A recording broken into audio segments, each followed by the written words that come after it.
안녕하세요. 여러분은 살면서 이중인격의 인물을 보신 적이 있으신가요? 저는 두 얼굴의 인간을 목격하고 큰 충격을 받았던 대한민국의 한 여성입니다. 그리고 그 이중인격의 끝이 어떻게 되었는지도 생생하게 목격했어요. 지금부터 충격과 공포, 그리고 속 시원히 볼 수 있었던 악인의 끝을 알려드릴게요. 먼저 말씀드리자면 이중인격의 악인은 바로 저의 동서였습니다.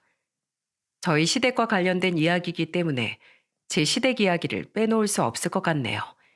남편과 저는 소개팅을 통해서 만났습니다. 처음 만난 남편은 그때부터 지금까지 한결같이 정의감이 넘치는 사람이었죠.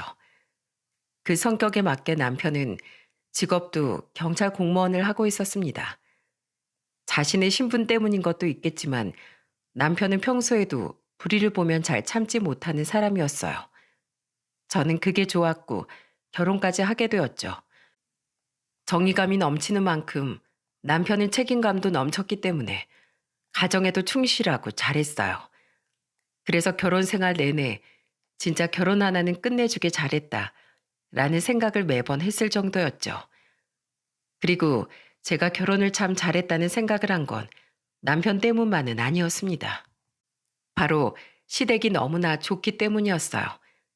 남편에게는 남동생이 한 명 있었고 시아버지는 남편이 5살 때 돌아가시면서 시어머니 혼자 두 형제를 키우셨죠. 그리고 이 두 형제는 정말 반듯하게 잘 자란 케이스였습니다. 심지어 둘 다 시어머니에게 엄청난 효자였는데요.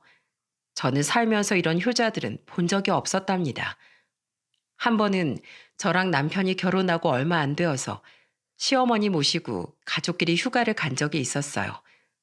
그때 당시 시동생은 결혼을 하기 전이라 시어머니, 저, 남편, 시동생 이렇게 넷이서 1박 2일로 가볍게 다녀왔던 때였죠.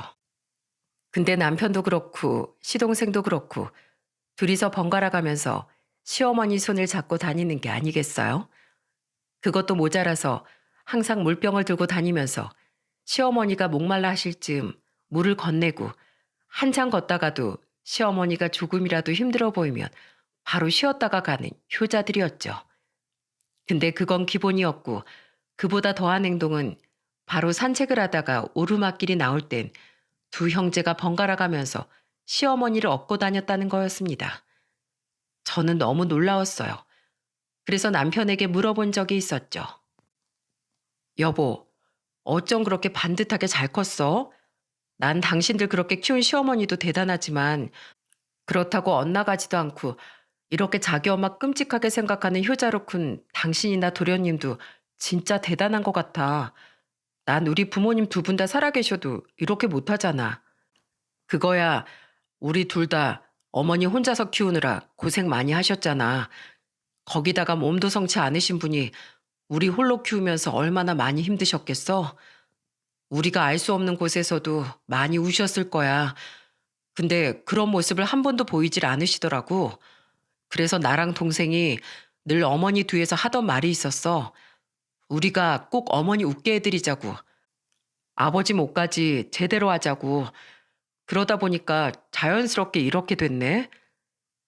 저는 남편의 이야기를 듣고는 더 감탄을 했습니다. 세상에 이렇게 반듯한 사람들도 있구나 싶은 게 정말 대단하다 싶었죠. 근데 남편과 시동생이 그러는 것도 이해가 되었어요. 왜냐하면 시어머니는 몸이 성치 않으신 분이셨거든요. 일단 시력이 매우 안 좋으셨습니다. 라식 수술도 해보고 시력이 좋아질 수 있는 방법들은 다 써봤지만 선천적으로 시력이 좋지 않으셨어요. 무엇보다 시어머니는 한쪽 발이 성치 않은 절름발이셨습니다. 옛날에 아주 어렸을 때 시어머니가 높은 데서 떨어진 적이 있었는데 그때 크게 잘못되는 바람에 한쪽 다리를 절게 되었다고 하시더라고요. 그래서 거의 평생을 다리를 절며 다니셨죠. 그 때문에 조금만 걸어도 힘들어 하셨어요. 그런 분이 두 아들 키우겠다고 몇십 년을 남의 집에서 청소해 주면서 어렵게 두 아들을 키우신 거였습니다. 시어머니의 그 희생을 알았기 때문에 남편 형제는 착실하게 살아서 우리 남편은 경찰 공무원이 되었고 시동생은 원양어선 항해사로 크게 된 거였어요. 근데 그런 시어머니가 또 숲길 걷는 것도 좋아하시고 바닷소리 듣는 것도 좋아하시는 분이라 형제가 꼭 시어머니 모시고 놀러 가면 숲길은 숲길대로 오래 걸으면 힘드니 업어드리고 바닷가는 모래사장이라 걷기 힘드니 업어드리고 했던 거였죠. 얼마나 보기 좋은 모습인가요? 저는 이 두 남자만 보면 우리 시어머니가 참 든든하겠다라는 생각을 정말 많이 했어요.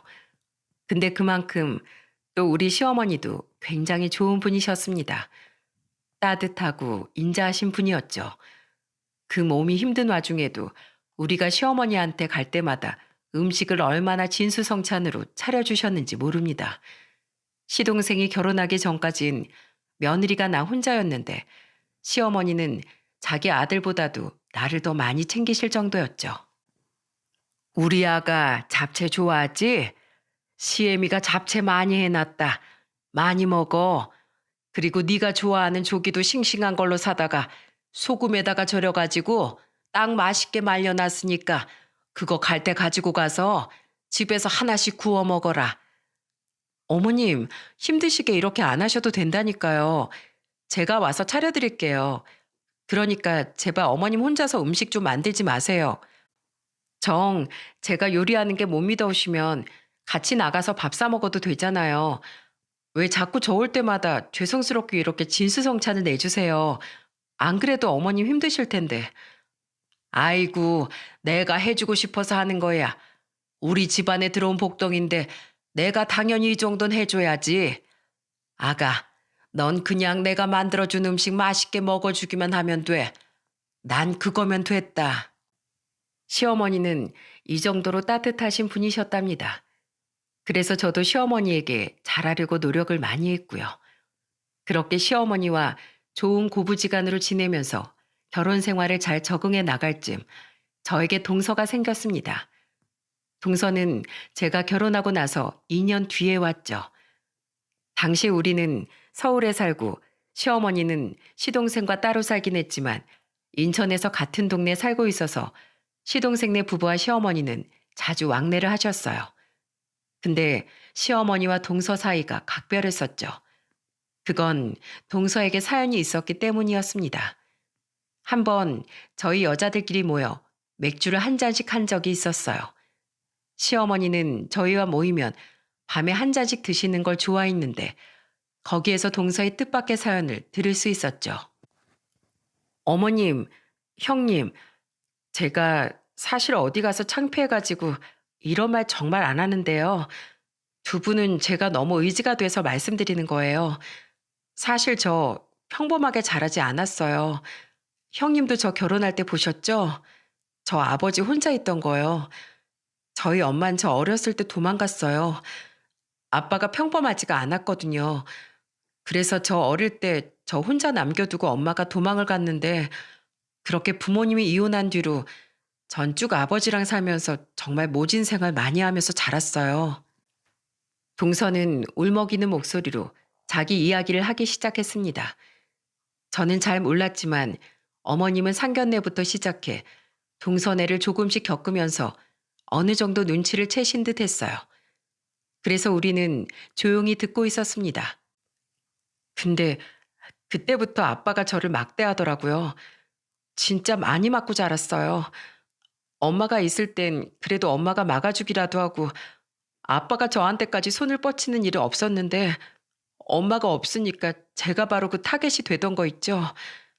지금은 아빠가 많이 늙고 좀 힘이 없어져서 그런 일은 없는데 고등학생 때까지만 해도 저 정상적인 생활이 힘들 정도였어요. 그래서 솔직히 좀 의기소침해하는 성격이 큰데 그래도 저 이렇게 예뻐해 주시는 어머님이랑 형님 만나게 돼서 제가 얼마나 행복한지 몰라요. 동서는 울면서 우리에게 고맙다고 이야기를 했어요. 그리고 시어머니는 그런 동서를 안아주면서 이렇게 말씀을 하시더라고요. 아가, 다 알아. 내가 산 세월이 있는데 왜 모르겠니? 네 아버지 눈빛만 봐도 알겠더라. 근데 이제 나도 있고 네 남편도 있잖아. 그러니까 앞으로는 우리 의지하면서 살자. 이젠 힘든 일도 좋은 일도 다 마음껏 누려. 힘든 일이 있을 땐 우리가 지금처럼 안아줄 거고, 좋은 일이 있을 땐 마음껏 같이 기뻐해 줄 거니까 우리를 마음껏 의지해라. 알았지? 네, 어머님, 감사합니다. 그렇게 우리는 서로 허심탄회한 이야기를 했고, 그 이후부터 시어머니와 동서는 둘이 더 각별하게 지내면서 쇼핑도 자주 다니고 맛있는 것도 먹으러 다니고 했었죠. 저는 그 모습이 질투가 난다기보다는 보기 좋았어요. 이제야 동서가 어려운 시간들을 딛고 보상받고 위로받으며 사는구나 싶었거든요. 그리고 동서가 저한테도 잘하기도 했었기 때문에 저는 늘 그런 동서를 보면서도 잘 대해주었습니다. 형님, 이거 저번에 어머님이랑 쇼핑하러 갔다가 형님 생각나서 하나 샀어요. 이게 제가 딱 보니까 형님한테 완전 잘 어울릴 것 같더라고요. 어디 한번 대보세요. 어머, 이것 봐. 내가 이렇게 찰떡처럼 잘 맞을 줄 알았다니까.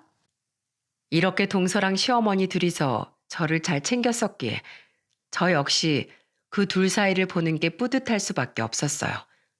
하지만 동서는 그게 아닌 듯 했습니다. 어느 날 제가 동서의 반응으로 인해 당황했던 적이 있었거든요. 명절에 시어머니 댁으로 다 같이 모인 날이었습니다. 근데 그때 시어머니 한마디에 갑자기 동서 행동이 이상해지더니 저를 당황시키던 거 있죠? 첫째야, 내가 네가 좋아하는 잡채 해놨다. 이거 집에 갈 때 가지고 가라. 너 준다고 엄청 해놨어. 면은 불어서 없어지니까 내가 양념장하고 채소 살짝 볶아놓은 것들 따로 챙겨주마. 집에 가서 면만 같이 볶아서 만들어 먹으면 돼. 우와, 역시 우리 어머님 짱! 근데 어머님, 뭘 이렇게 많이 하셨어요? 힘드시게 이런 거 그만하시라니까, 참. 아휴, 그래도 우리 어머님표 잡채가 제일 맛있는데 두고두고 오래 먹어야지. 그래, 그래. 두고두고 오래 먹어. 그래도 명절인데 우리 아가 좋아하는 거 많이 해줘야지. 이럴 때 아니면 내가 널 또 언제 챙겨주니?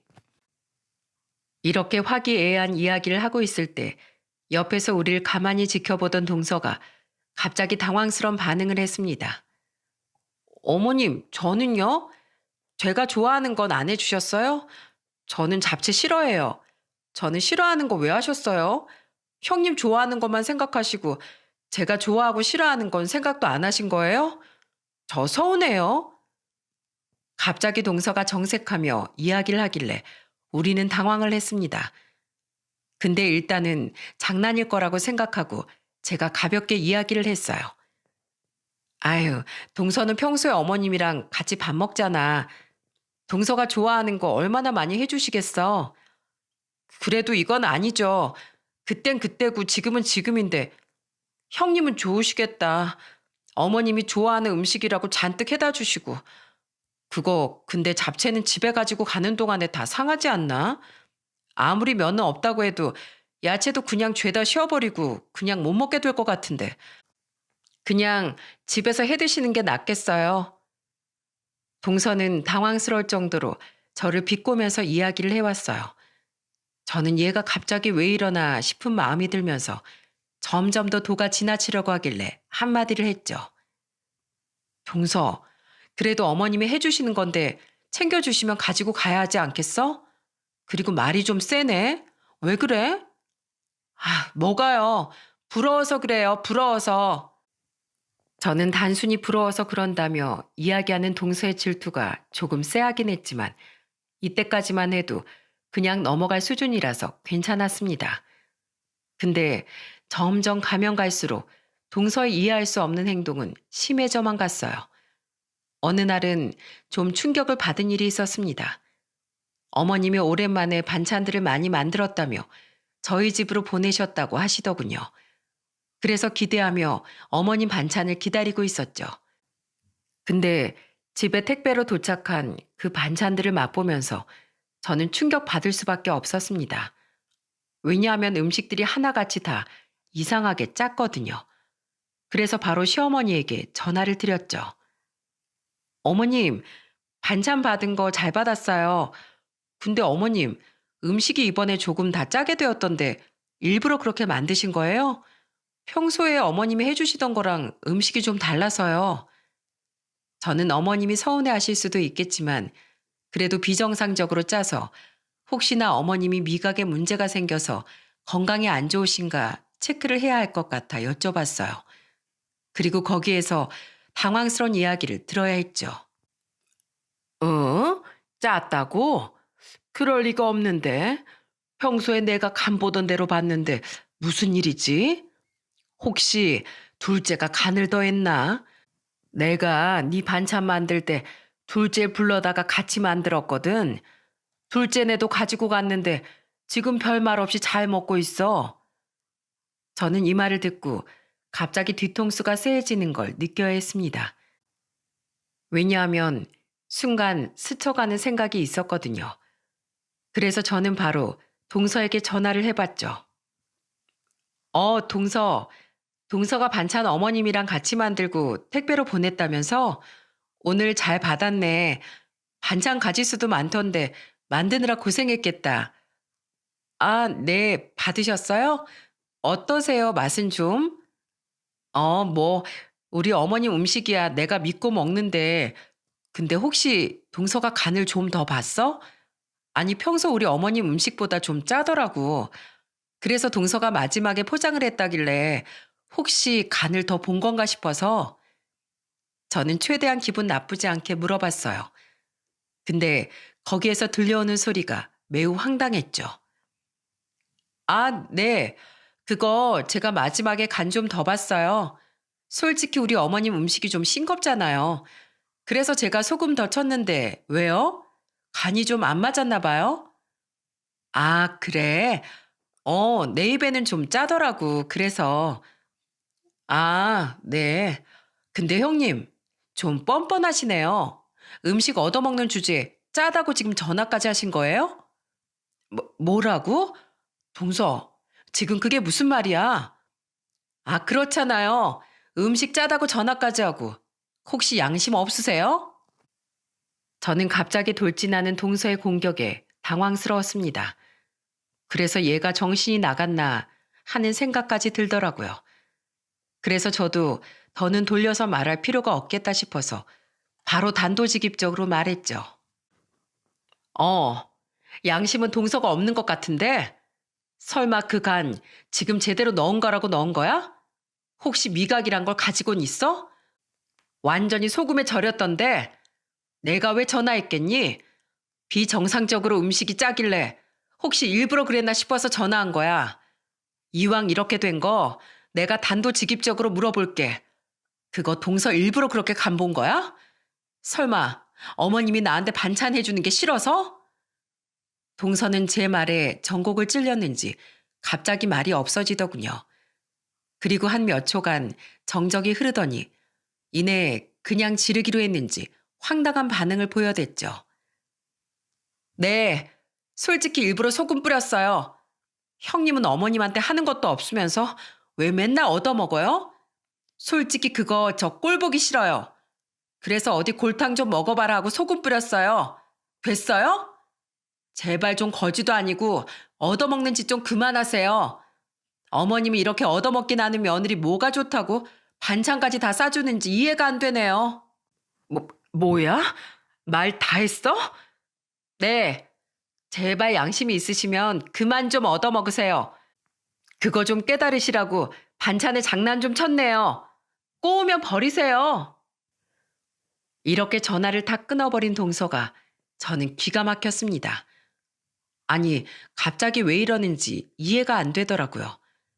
그래서 저는 이대로 넘어가면 안 되겠다 싶어서 동서에게 제대로 혼쭐을 내줄 기회를 보고 있었죠. 그리고 얼마 못 가 동서에게 제대로 혼꾸녕을 내주는 일을 만들 수 있었답니다. 그때 오랜만에 시댁에서 모였을 때였어요. 오랜만에 시동생이 운항을 마치고 돌아와서 다 같이 밥을 먹으려고 모인 자리였죠. 그때 저는 동서에게 제대로 복수를 했답니다. 어머, 동서, 오늘도 어머님이랑 같이 음식 만든 거야? 어디 한번 먹어봐야겠다. 우리 동서가 손버릇이 좀 고약해서 내가 어디 이번에도 동서가 만든 음식 제대로 먹을 수 있을지 모르겠네. 제 한마디에 동서는 당황하기 시작했고 남은 식구들은 의아한 얼굴이 되었죠. 그래서 저는 거기에서 더 머뭇거리지 않고 다음 말을 했습니다. 아, 다들 무슨 얘기인지 모르시는구나. 실은 저번에 어머님이 우리 보내주신다고 반찬을 해주셨는데 동서가 글쎄 음식에 장난을 좀 쳤더라고요. 내가 가만히 있으면서 어머님이 저한테 해주는 반찬을 얻어먹기만 하는 꼴이 보기 싫었다면서 저 깨닫게 해주겠다고 어머님 반찬에 소금을 들이부어놨더라고요. 아휴, 뜻은 가상한데 솔직히 말해서 기분 많이 나빴어, 동서. 그때 그 음식 제대로 먹지도 못하고 다 버려야 했거든. 얼마나 소금을 들이부어놨는지 재료를 넣어도 소용이 없길래 결국에는 다 못 먹었어. 다신 그런 짓은 하지 마, 동서. 제가 적나라하게 이야기를 하자 동서는 당황하기 시작했어요. 그리고는 모르쇠 작전을 펼치더라고요. 형님, 제가 언제 그랬어요? 실수로 그렇게 들어갔나 보죠. 저는 그런 적 없어요. 어머님, 오해예요, 오해. 제가 언제 그렇게 말을 했다고? 뭐? 오해? 아니, 내가 중간에 하도 기가 막혀서 동서랑 통화하는 거 음성 녹음까지 다 했는데 여기서 들려줘? 어? 제가 빼도 박도 못하게 말을 하니 동서는 그제서야 자신의 본색을 드러냈습니다. 형님, 진짜 치사하게 이러실래요? 도대체 왜 그러세요? 왜 이렇게 사람이 치사해요? 그깟 장난 좀 쳤다고 진짜?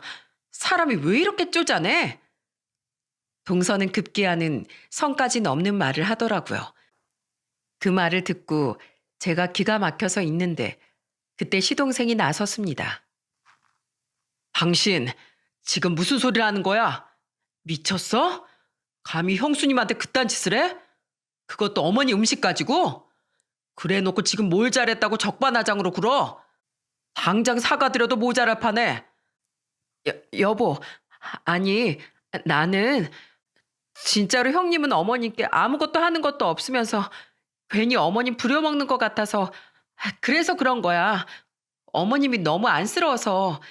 그래서 어머님 대신에 내가 나서준 건데 왜 나한테 그래? 나도 서운해. 서운하다고. 동서는 급기야는 울면서 이야기를 했습니다. 솔직히 좀 어이가 없더라고요. 그 눈물을 왜 흘리는지 이해가 안 됐죠. 그때 저희 시어머니가 나서주셨죠. 아가, 눈물 그쳐라. 이건 네가 잘못한 거야. 첫째 내가 나한테 얼마나 잘하는데 내가 너한테 말을 안 해서 네가 오해를 했나 보구나. 그런 말은 안 해도 될 거라고 생각했는데 너는 내 옆에서 자주 나랑 왕래하면서 지내니까 그럴 필요가 없지만 첫째는 나를 자주 못 보니까 나한테 자주 전화도 하고 또 이것저것 맨날 사서 선물 보내고 건강 챙기라고 약 지어 보내고 할도리를 잘해. 물론 그것도 내가 안 해도 된다고 하지 말라고 하는데도 하는 거라 참 매번 미안한 마음뿐이지. 근데 네가 눈으로 직접 본 적이 없으니까 그렇게 오해를 하고서 그랬나 보구나. 근데 방법이 잘못됐어. 그건 나한테도 도리가 아니고 네 형님한텐 더 도리가 아니다. 그러니까 다시는 그러지 마라. 알았지? 이번은 네가 실수했다고 치지만 이 다음에도 또 그러면 나 정말로 화날 것 같아. 당신 빨리 사과드려. 어머니께도 잘못했다고 하고 형수님한테도 빨리 사과드려. 얼른. 뭘 잘했다고 울어 울긴. 형수님이 어머니한테 얼마나 잘하는데 당신이야말로 맨날 어머니께 얻기나 하지 뭐 하는 게 제대로 있기나 해? 음식도 집에선 집안일도 하나도 안 하고 맨날 어머니 집에서 가져다 먹고 청소도 제대로 안 하는 주제에 무슨 말이 그렇게 많고 억울한 게 많아 그 짓을 해? 한 번만 더 그딴 짓 해봐. 그땐 내가 진짜 가만 안 둬. 알았어. 하면 되잖아, 사과. 죄송해요. 다시는 안 그럴게요. 근데 다들 진짜 너무하네요. 다들 편먹고 나만 지금 혼자 공격하는 거잖아요. 나도 억울해요. 난 어머님 생각해서 그런 건데 저 오늘은 여기 못 있겠어요. 집에 갈래요. 그렇게 동서는 울면서 집을 뛰쳐나가 버렸어요. 그걸 보면서 시어머니는 시동생에게 따라가 보라고 했지만 이건 누가 봐도 명백히 동서가 잘못한 일이었기에 반성을 좀 해야 한다며 따라가지 않더라고요. 솔직히 저는 그거 보면서 속이 다 시원했습니다. 저한테 그런 짓을 벌인 동서가 너무 괘씸했거든요. 다행히도 그 이후부터 동서는 저한테는 더 해코지는 못했어요. 왜냐하면 시동생이나 또 다른 사람들이 알면 난리가 날 거라 함부로 못 건드리는 듯 했죠. 그래서 한동안은 동서랑 문제없이 잘 지내고 있었습니다. 저를 먼저 건들지 않으면 저도 건들 이유가 없었기에 우리는 서로 잘 지내고 있었죠. 근데 생각보다도 동서는 철이 좀 많이 없는 듯 했습니다. 아무리 부모님께 정상적인 사랑을 받지 못하고 부모의 관심에 대해 결핍이 있다고 한들 동서는 조금 그 정도를 넘어서서 철이 없어도 너무 없었습니다. 한 번은 가족들끼리 또 시어머니 바람이라도 쐬줄 겸 여행을 갔는데 여기에서 동서의 황당한 행동을 볼 수 있었죠. 이번에는 어머님이랑 좋은 경치 구경시켜드린다고 숲길을 걷고 있었어요. 역시나 거동이 불편하신 어머님을 보면서 저희가 혹시 몰라 휠체어를 준비하긴 했지만 그래도 시동생이 효도한답시고 냉큼 업어드리더라고요. 그 모습을 보면서 또 뿌듯하게 바라보며 다들 기분 좋게 산책을 하고 있는데 거기에서 동서의 완전 철없는 행동이 나타났습니다. 여보, 왜 어머님만 업어줘? 나도 업어줘. 나도 다리 아파. 내가 당신 마누라지. 어머님이 당신 마누라야? 이제 당신이 먼저 챙겨야 하는 건 나야. 나라고. 치, 난 거들떠도 안 보더니 어머님만 냉큼 업어드리는 건 무슨 경우야? 동서의 말 한마디에 우리 모두는 당황하고 말았습니다. 그리고 그 중에서 제일 많이 당황한 건 시어머니였죠. 그래서 시어머니는 그 자리에서 말씀을 하셨어요. 아유, 그래. 나 내려줘라. 내가 주책 맞았다. 이제는 며느리들도 있는데 내가 이러면 안 되지. 아들, 나 내려줘. 나 괜찮아. 이제 걸을 수 있을 것 같아. 시어머니는 많이 당황하셨는지 버둥거리면서 막 내려오려고 하시더군요. 거기에 우리는 또 화가 났고 시동생은 바로 동서에게 화를 냈죠. 뭐라는 거야 이 사람이? 당신 제정신이야? 어머니 다리 아프시다고 해서 업어드린 건데 그거 가지고 지금 뭐라고 하는 거야? 왜 이렇게 사람이 철이 없어? 아무리 어머니가 당신한테 딸처럼 해주고 친엄마처럼 대해준다고 해도 어느 정도 지켜야 할 선이라는 게 있는 거야. 어디 부모님 보는 앞에서 말을 함부로 하고 있어? 또 어머님 편드네?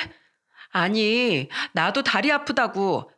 어머님은 아주버님 계시잖아. 그럼 아주버님이 업어드리고 당신은 나 업어주면 되겠네. 그게 그렇게 힘들어? 어? 나도 업어달라는 게 그렇게 힘든 일이냐고. 동서의 억지에 정말이지 머리가 다 지끈거릴 정도였습니다. 이대로 가다간 또 시어머니만 가시방석되고 분위기를 망칠 것 같아 제가 나섰어요. 동서, 그만해. 어머님 앞에서 무슨 애기짓이야. 그딴 애기짓은 둘이 있을 때나 해. 어디라고 감히 어머님 앞에서 역정을 내고 있어? 이럴 거면 동서 혼자 가. 여기 지금 동서 편 아무도 없는 것 같은데 사람이 아무리 철이 없어도 정도가 있어야지. 그대로 조용히 따라올 건지 아니면 혼자 그렇게 삐져서 내려갈 건지 동서가 알아서 결정해. 우린 여기 동서 모시고 놀러 온 게 아니고 어머님 모시고 놀러 온 거라 어머님 그대로 산책시켜드리고 갈 거니까. 제가 단호하고 세게 나가자 동서는 더 할 말이 있어도 못하더라고요. 결국에는 동서는 알았다고 하고는 조용히 우리를 따라왔어요. 그리고 시어머니는 시동생 등에 엎여 있는 게 눈치가 많이 보이셨는지 결국 내려와서는 휠체어를 타셨죠. 동서 때문에 망쳐진 분위기 때문에 우리는 더 산책을 하지도 못하고 바로 내려가자는 어머님으로 인해 금방 숙소로 돌아갈 수밖에 없었어요. 숙소로 돌아가서는 동서와 시동생은 대판 싸웠죠. 동서가 왜 이렇게 철이 없는지 이해가 되지 않았어요. 그래도 어머님은 끝까지 동서를 품으시길래 저희가 더 할 말은 없었습니다. 저는 너무 답답해서 어머님께 물어본 적도 있었어요. 어머님, 왜 그렇게 동서를 끼고 도세요? 그러니까 동서가 지금 저렇게 아나무인처럼 행동하잖아요. 받아주지 마세요, 어머님. 어머님 더 힘드세요. 괜찮다, 나는. 저 애가 불쌍하지 않니? 부모의 사랑도 제대로 못 받고 컸는데 나라도 땡깡 받아줘야 제가 좀 사랑받았다 생각하지 않겠니? 걱정하지 말어. 언젠간 나도 이야기할 생각이다. 시어머니 마음이 확고했기에 저도 거기에서 더 할 말은 없었습니다. 하지만 얼마 뒤에 돌아온 시어머니의 그 희생과 사랑의 대가는 너무나도 큰 비극의 대가였습니다. 저희 시어머니 생신은 한 번 들으면 잊기가 어려운 날이에요. 그건 바로 12월 25일이기 때문인데요. 특별한 날에 생신인 만큼 저와 남편은 꼭 특별하게 챙겨드리려고 했었죠. 그래서 항상 시어머니 생신 때는 다 같이 모여서 식사를 하는데 그날은 시어머니 댁으로 가서 식사를 하기로 한 날이었습니다. 근사한 곳에서 밥을 사드리고 싶었지만 어머님이 돈 아깝다고 집에서 차려 먹자고 하시더라고요. 그래서 알겠다고 하고는 그날은 시어머니 댁에서 모이느라 갔죠. 근데 그날은 오전에 시어머니 생신 선물 사느라 좀 늦게 가겠다고 말씀드렸는데 전날 남편이랑 둘 다 시간이 되어 미리 사오게 되었어요. 그래서 아침에 시간이 남아서 일찍 가게 되었죠. 어차피 말도 없이 자주 가기도 했던 시댁이라 그날 역시 아무 말 없이 우선은 출발을 했죠. 그리고 저희는 그날 말도 없이 일찍 간 게 하늘에서 내려준 완벽한 천운이었습니다. 우리는 오전 일찍 가서 시어머니가 상 차리는 걸 좀 돕기 위해 불이 나게 갔었어요. 근데 막 도착해 들어가려는 시댁 집 밖에서부터 이상한 소리가 들리기 시작했죠. 현관문 밖으로까지 소리가 새 나올 정도로 큰 소리가 나는 걸 들으면서 무슨 소린가 싶어서 얼른 들어갔습니다. 마치 싸우는 것과 같은 소리에 우리는 서둘러 들어갔어요. 시어머니네 집 비밀번호는 혹시 몰라 자식들이 다 알고서 외우고 있었기에 문제없이 들어갈 수 있었습니다. 그리고 서둘러 들어간 그 집에서 우리는 충격적인 모습을 보게 되었어요. 그건 바로 동서가 시어머니를 향해서 막대기 하나를 들고 삿대질을 하며 종처럼 부리고 있는 모습이었죠. 아, 진짜 노인네가 말귀를 못 알아듣네. 앞에 안 보이면 듣기라도 잘해야 할 거 아니에요. 잡채 빼라고. 내가 그거 앞으로 절대로 하지 말라고 했잖아요. 아주 꼴보기 싫어 죽겠어. 아주 내가 잠깐 쉬고 온 사이에 언제 재료 꺼내다가 만들었대? 노인네가 노망이 난 거야? 아니면 반항하는 거야? 저희는 동서가 시어머니께 하는 소리를 들으며 경악할 수밖에 없었어요. 저는 당장이라도 나가서 시어머니를 구해내려고 했지만 직업에 걸맞게 순발력 좋은 제 남편은 제 행동을 예측하고는 바로 제지를 하더라고요. 그리고는 저보고 당장 동영상을 찍으라고 했습니다. 이 둘은 동서의 소란에 우리가 들어온지도 모르고 있었기에 우리가 영상을 찍는 동안에도 아무것도 모른 채로 계속해서 그 상황을 이어가고 있었어요. 하여튼 형님이라녀는 쓸데없이 존재해가지고 왜 이렇게 꼴보기 싫은지만 하는지 모르겠다니까. 이 봐요 어머님. 제발 내 앞에서 그년 좀 챙기지 마요. 아주 짜증나 죽겠으니까. 나나 챙기라고 나나. 당신은 나 하나 챙기기에도 벅차하는 사람이야. 저는 동서 입에서 계속해서 믿을 수 없는 말이 쏟아져 나오는 걸 들으며 정말 숨이 멎는 듯 했습니다. 지금까지 어머님 혼자서 이 모진 수모를 혼자 다 겪었을 거라 생각하니까 억장이 무너지는 듯 했어요. 하지만 거기에서 끝나는 게 아니었습니다. 진짜 하이라이트가 따로 있었어요.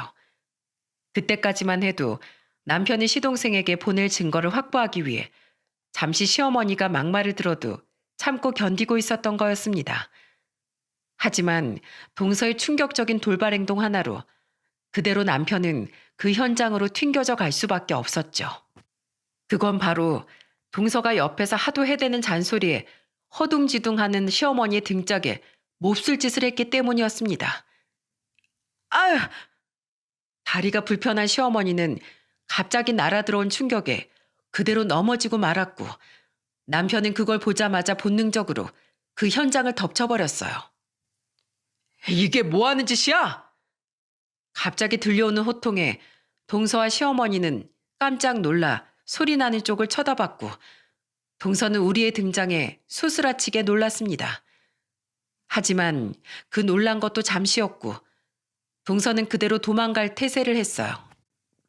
왜냐하면 그 현장을 덮친 건 시어머니의 아들로 덮친 게 아니고 경찰의 신분으로 덮친 거였거든요. 남편이 경찰 신분으로 다가오자 동서는 그 자리에서 도망가려고 했어요. 하지만 남편의 손을 빠져나갈 수는 없었습니다. 남편은 그대로 동서를 잡아다가 관할 경찰서로 넘겼고 동서는 속수무책으로 현행범으로 붙잡혀 들어갈 수밖에 없었죠. 싫어. 이건 놔. 내가 무슨 잘못을 했는데. 저 노인네 잠깐 훈계한 것뿐이라고. 이건 놔. 놓으라고.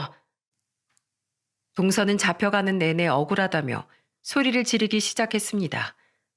하지만 빠져나올 수 있는 길이 없었어요. 왜냐하면 현장에서 이미 동서는 현행범으로 잡을 수 있는 증거가 충분했기 때문이었죠.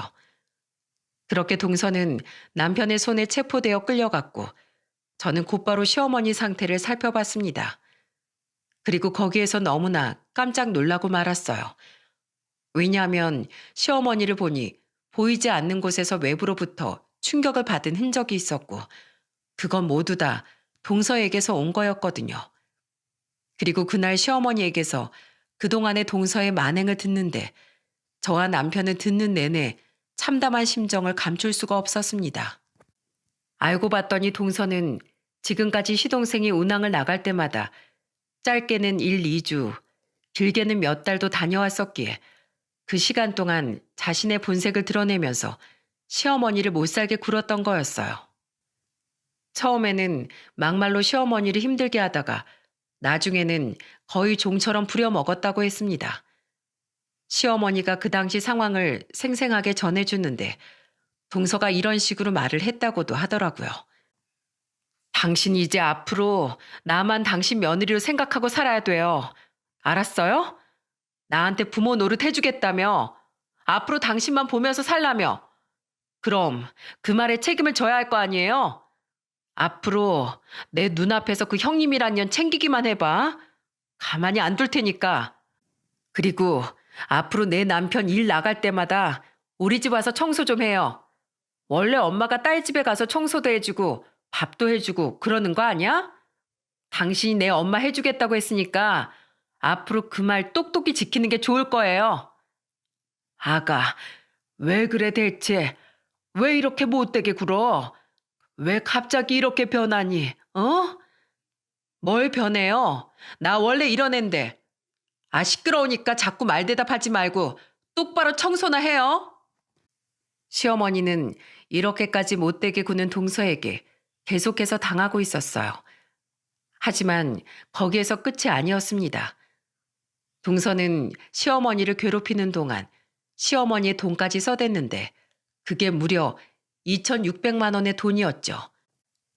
그 돈으로 명품백을 사고 친구들하고 유흥을 즐기고 하면서 심지어는 그걸로 이 남자 저 남자 만나면서 바람까지 피웠었나 보더라고요. 그때마다 시어머니는 반항을 했다고 하셨습니다. 제발 그만해라 아가. 너 어쩌려고 이래? 얼마나 하늘에서 무서운 벌을 받으려고 이러는 거야. 그만해라 제발. 더 이상 선 넘어가면 안 돼. 뭐 어쩌라고요? 내가 이렇게 살겠다는데 웬 참견이야? 자기가 무슨 진짜 부모라도 되는 줄 아나? 한 번만 더 여기에서 나 말리기만 해봐요. 반항만 해봐 아주. 당장 당신 아들이랑 헤어질 테니까 당신 아들 이혼남 만들고 싶으면 어디 반항해봐요. 동서는 항상 이런 식으로 시어머니를 협박해 왔다고 했어요.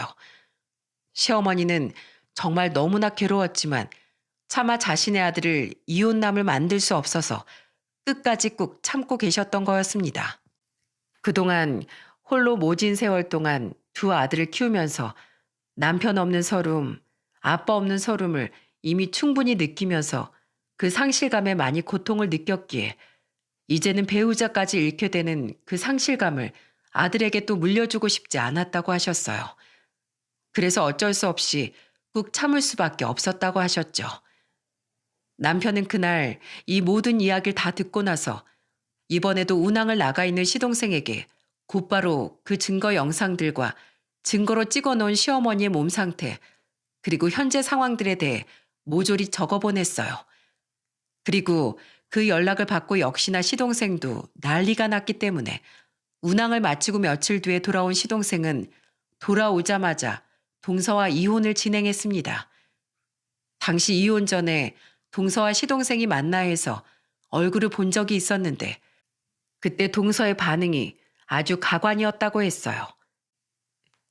여보, 미안해. 내가 어머님이 너무 잘해주시니까 눈이 멀었었나 봐. 미안해, 여보. 나 다시는 안 그럴게. 용서해줘, 어? 아니면 다른 죗값으로 달게 받을게. 미안해, 여보. 웃기지 마. 넌 평생 콩밥 먹어도 시원치 않아. 감히 우리 어머니한테 손찌검을 해? 종 취급을 해? 당신은 인간도 아니야. 짐승이라고. 평생 죄책감에 살아. 당신 이제 더 이상 구제될 인생도 없어. 굴러들어온 복을 걷어찬 건 당신이야. 그러니까 앞으로는 평생 후회만 하고 살라고. 시동생은 매달리는 동서를 단호하게 뿌리쳤다고 했습니다. 그 뒤에서 동서는 울고불고 하면서 난리를 쳤다고 하더군요. 그 뒤로 자기 죄가 커질까봐 동서는 알아서 자기가 쓴 돈, 시어머니의 돈 2,600만 원을 알아서 다 갚기까지 했습니다. 혹시라도 교도소에서 콩밥을 먹을까봐 그랬던 거였죠. 하지만 그래도 죄질이 무거운 동서는 법의 조치를 받을 수밖에 없었어요. 동서는 일도 하지 않고 시동생이 벌어온 돈으로 살면서 집안일도 제대로 하지 않았고 그마저도 시어머니를 상대로 몹쓸 짓을 했기 때문에 받아갈 수 있는 재산 분할할 수 있는 게 없었어요. 거의 무일푼으로 쫓겨날 수밖에 없었고 그 후에 집행유예 처벌을 받아야만 했습니다. 마음 같아선 콩밥을 먹이고 싶었지만 2,600만 원이라는 돈도 스스로 돈을 갚았고 증거가 불충분하다는 게 그 이유였습니다. 이런 먹 같은 법이 어딨나요? 다행히 시동생 부부 둘 사이엔 아이가 없었어요. 그것도 동서가 늙어서 애 낳기 싫다며 거부를 한 탓에 아이가 없었는데 그게 이렇게 천만다행일 줄 누가 알았겠어요? 그렇게 동서와의 악연은 막을 내렸습니다. 한동안 미안하다, 잘못했다, 시동생을 괴롭히는 바람에 경찰들이 출동을 한 적이 한두 번이 아니었지만 시동생은 눈 하나 깜짝하지 않았어요. 결국 포기를 하고 월세방을 전전하며 살고 있는 걸로 보였습니다.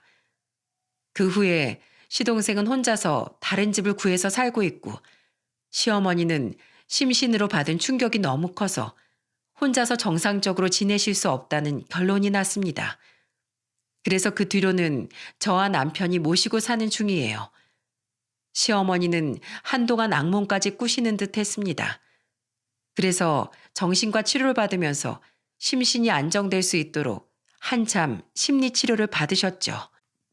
그 과정에서 시동생은 한동안 죄책감 때문에 자신의 엄마를 제대로 쳐다보지도 못했어요. 처음에는 저희 집에 시어머니가 계시니까 아예 오지도 못하길래 저희 남편이 괜찮다고 오라고 했죠. 그리고 오랜만에 부자가 마주한 그날 얼마나 울었는지 모릅니다. 어머니, 제가 죄송합니다. 사람 하나 집안에 잘못 들인 죄가 너무 커요.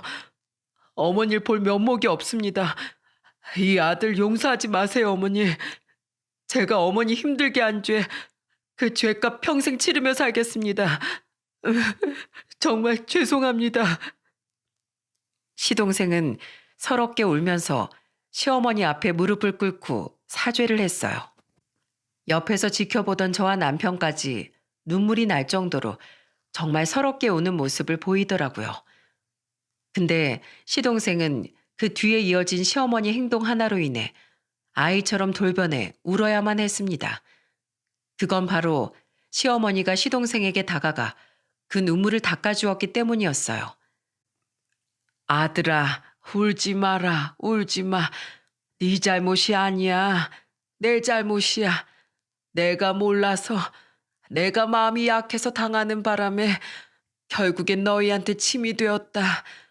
미안하다. 내가 미안해. 내가 오히려 너희한테 미안하구나. 근데 이제 다 해결됐으니까 우리 웃자. 어? 이제는 활짝 웃고 살자. 그 애가 불쌍한 거다. 그 애가 잘못한 거지. 우리가 잘못한 게 아니잖아. 그저 우리 잘못이라면 그냥 내가 모르게 행동한 거 그거 하나야. 그러니까 이제 모든 게 다 좋게 해결되었으니까 우리 행복하게 앞으로를 살자. 우리 아들, 난 여전히 사랑해. 난 네가 이렇게 힘든 일에도 잘 일어나줘서 그게 고마울 뿐이야. 그러니까 아들, 너무 죄책감 가지지 말고 이젠 우리 다시 행복하게 살자꾸나. 알았지? 네, 어머니. 알겠습니다. 감사합니다. 정말 감사합니다. 그렇게 그 모자는 서로를 부둥켜 안으며 한참을 울었어요. 그 뒤로 시동생은 이전보다도 얼마나 더 극성맞은 효자가 되었는지 모릅니다. 하루에 한 번씩 꼭 안부 전화를 하면서 시어머니 안위를 살피고 운항 끝내고 돌아오는 날이면 저희한테로 와서 어머니 모시고 가서는 본인이 한참 모시고 있다가 또 운항 갈 때 저희 집으로 모셔다 드리면서 아주 효자 노릇을 톡톡히 하고 계시죠. 근데 우리 시동생이 이제서야 비로소 행복해 보이더라고요. 사실 그동안의 철이 없는 동서로 인해 결혼 생활이 많이 지쳤던 것 같아요. 하지만 이제는 지칠 일 없이 이렇게 잘 지내는 모습을 보니까 저와 남편은 오히려 이렇게 이혼하게 된 게 잘된 일이라고 생각하며 지내고 있답니다. 시어머니는 웃음을 다시 찾으시고 안정도 많이 되찾으셔서 지금은 얼마나 건강하게 지내시는지 모릅니다. 게다가 손주들이랑 같이 살다 보니까 손주들 재롱 보는 재미에 푹 빠져 요즘은 오히려 더 행복해 보이세요. 그리고 저는 시어머니에게 더 좋은 며느리가 되어드리기 위해 열심히 노력하고 있는데 어느 날 어머님이 저한테 이런 말씀을 하시더라고요. 아가, 나한테 너무 애쓰지 않아도 된다. 이미 난 네 사랑을 다 느끼고 있어. 날 걷어서 같이 사는 것만 해도 이미 네가 날 얼마나 끔찍하게 생각하는지 잘 알고 있다. 그래서 내가 너만 보면 눈물 나게 고마움을 느껴. 네가 진정한 우리 집 복덩이다, 복덩이야. 앞으로도 우리 끝까지 행복하게 살자. 사랑한다, 내 며느리. 어머님께서 이렇게 말씀해 주실 때 저는 정말 가슴 가득 기쁨을 느꼈답니다. 여러분, 제가 오늘 제 사연을 쓰게 된 이유는 바로 이 가족을 사랑하는 그 기쁨을 여러분도 느끼셨으면 해서 쓰게 되었어요. 그리고 사랑에도 종류가 있듯 부디 아름답고 정상적인 사랑을 하셨으면 좋겠습니다. 동서는 잘못된 사랑이 속에서 형성되어서 시어머니에게 집착까지 보이며 질투심에 눈이 멀었던 인간이었어요. 그래서 시어머니에게 받고 싶은 관심을 잘못된 방법으로 표현을 해서 결국엔 그 끝이 망해버린 거였죠. 우리 앞에선 착한 척하고 뒤에 가서는 이중인격으로 자신의 본능대로 살았던 인간의 최후는 멸망이었습니다. 저는 그래도 이걸 보면서 그 상황에서 저희 어머니가 하루라도 빨리 구제가 될 수 있었던 건 그분이 그렇게 착하게 사랑을 나누며 사신 분이었기 때문이라고 생각해요. 그러니 여러분도 좋은 마음으로 마음껏 사랑하며 사시는 여러분이 되시기를 바라겠습니다. 그리고 저희 시어머니의 앞으로의 행복도 여러분이 많이 응원해 주세요. 제 사연 들어주셔서 감사합니다.